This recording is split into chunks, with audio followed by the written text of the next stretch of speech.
with us, Mr. Rudolph Speid. As we know, it's the first leg of the final of the Caribbean Cup. Coach, firstly, it's half-time in the tie, but your thoughts so far in the competition? Yeah, well, there's a number of objectives that we had. And one of them was to not concede because of the away goal rule. So we achieved that. The other one was to try to get a lead.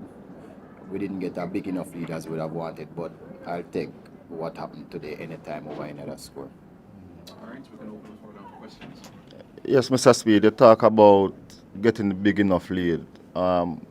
People would look at this your second half tactics and question why you drop off and give them so much ascendancy in the game when you wanted that second half lead.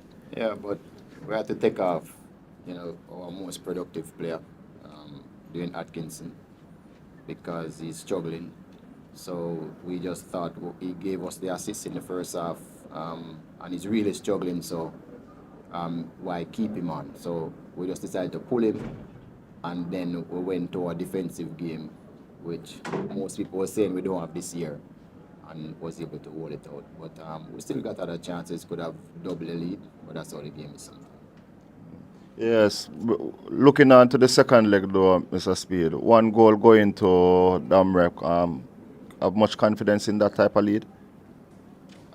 We're not a team that just scores at home. As you can see in this competition, we're a team that's scoring. We're not worried. We believe that on the day we'll be able to give a good account of ourselves. We're not going there to try and draw the game. We're going there to try and win the game. So we're not worried. We've always been a team that can defend well. If you notice, since the semi-final, we have not conceded, not even one goal for the 3 games. If we do that again, then we should be good. Just one more. Just give me an update on Dwayne, if he will be available for the second leg. Yeah, he will be. There's nothing wrong with him, We just pull him as a precaution. All right, any other questions? Yeah, Coach. As you mentioned, the defensive performance, even though they came a lot harder in that second half, knowing that they will have to score and knowing the away goal rule, seeing the defensive performance, that gives you more confidence heading into the second leg? Yeah, but we're not going to. Now the shoe is on the other foot. They have to prevent us from getting on the score sheet because they are the ones who's going to get into trouble with the away goal rule. So whatever the game is, we just need to score a goal and then they will be the ones chasing the game. So we are pleased with the 1-0. I mean, it could be better, but we will work with it.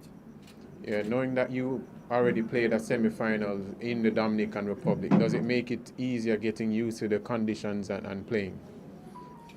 This is a well-traveled team. For the last 3 years, we are the one representing Jamaica in the Caribbean Cup and Concacaf Champions League. This is a team that knows how to travel and it's not going to be an issue for this team. Coach, how much was the advantage to you with the highline that the Cibao team was playing? Yeah, it was an advantage to it that we didn't exploit well enough. But as I said before, we probably should have gotten another goal in the first half because we were pressing away. But once Atkinson was at his best and we pulled him, a lot of creativity is there. As everybody knows, this is Atkinson's 10th assist for this short season and 9 goals. He's our most productive player in Jamaica.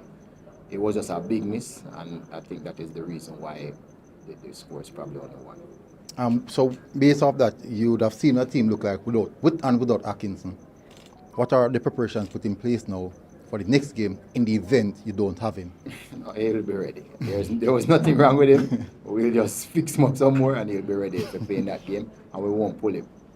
At least we have to. All right, Coach. Yes, Coach. Good night again.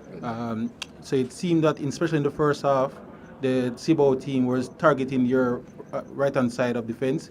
How pleased were you with Morgan's performance tonight to withhold and withstand the number 6 from Cibao?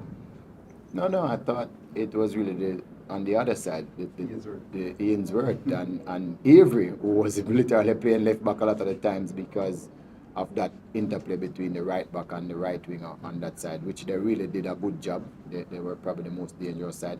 What they were trying to do is cross the ball towards Morgan's side whenever they had the opportunity. But I think it's something that we knew. It didn't catch us by surprise. Avery was prepared to help out.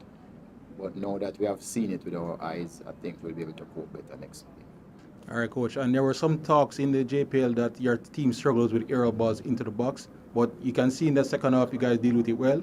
How pleased were you with the defensive work by your defenders as well as Peter Bartlett in goal? Yeah, well, we knew that that was going to be one of their main ways to get to score on us, that those crosses in the box, so we had trained and prepared for it. Our coach, final question. As you can see, the second half would have been a defensive masterclass. First half was a lot of attack, quite proficient in some of the areas. As I said, they were targeting some areas of the team. What do you say now you have more information? What do you think about the information you have gathered tonight going to the second leg? Would you say your team will be more prepared now you have seen them and come up against the team? Well, that's one of our strengths. We tend to learn to adapt quickly. I think how they came and set up in a particular structure, they would have to force the game up some more this time, but they have to get back a goal. And based on that, we'll be prepared to deal with whatever they come with. Just one more, coach. How concerned was that series of Khan? I think they got 7 consecutive. Was it a heart-stopping moment for you? How would you describe that series? No, it wasn't. We did train. We know that they were going to. That was one of their main weapons.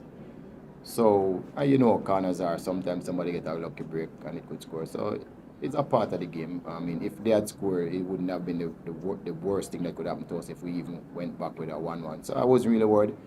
You see, in the game, what we have to make sure that we don't lose the first leg and get ourselves out of the game, right? So that was key for us. To, even though the game close, we know we have everything to play for in the second leg.